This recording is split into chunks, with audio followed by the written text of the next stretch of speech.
Earlier tonight, NewsNation special correspondent Ross Coulthart's new special, Reality Check, Road to Disclosure, gave us a new look at our push to uncover if alien life is truly out there. And we're excited to say for more, Ross Coulthart joins me now. Ross, always good to see you. Thanks for your time. It was an excellent special. Congratulations. We appreciate the time tonight. I want to start with this real-world disclosure happening in real time.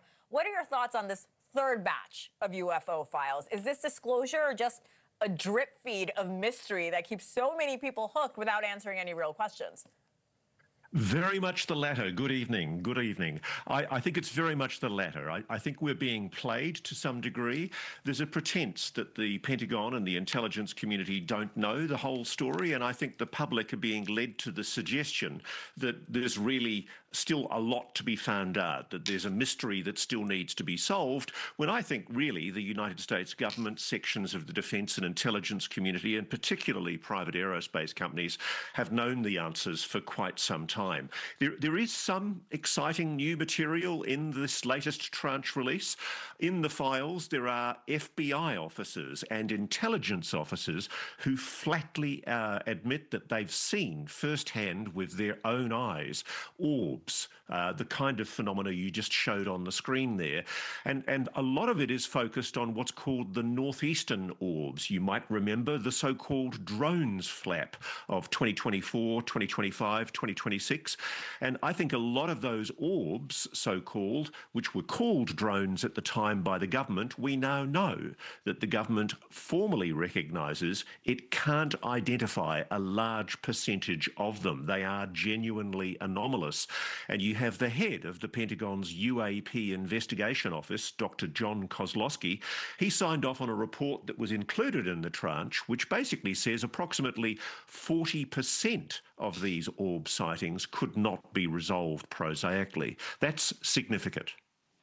Yeah, 40% is a huge number of not understanding what it is. What's interesting here, well, for so many reasons, is we're not only getting more information about these UAPs themselves, but like you mentioned, how the U.S. government has been handling reports of sightings for decades now. It appears that while the government was actively trying to debunk these claims to the public, internally, it's obvious they were taking it seriously. Why so much secrecy here, Ross?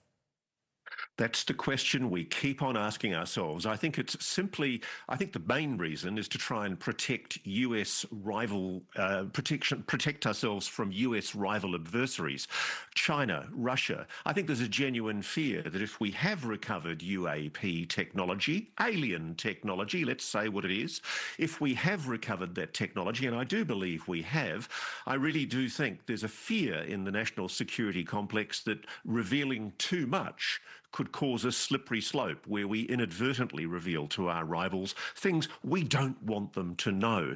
But I personally think the public's got a right to know fundamentally that we are not alone. And the point that we wanted to make in our film tonight was that we've come a long way in 3 years. When David Grush went public with me in June of 2023, we still had a government that had its head very firmly in the sand. It was in acute denial.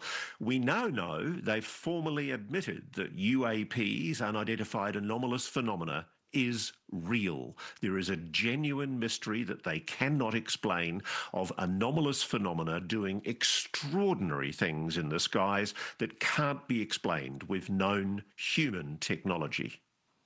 Yeah, there's no doubt there's so much more transparency after 3 years, and I have to credit you and your team for a lot of that. I'm running out of time, Ross, but very quickly, I want to ask you about the new UAP Science Advisory Council. Just for our viewers at home, this is a research team of scientists who work alongside the U.S. government. It's led by one of our regular guests, one of your colleagues as well, Professor Avi Loeb. How will this change things? Will we see more transparency? Will we see more information come out? Well, a lot of that hangs on the powers that that advisory council is given. At the moment, there's no suggestion that they're going to be given any teeth, any powers of subpoena.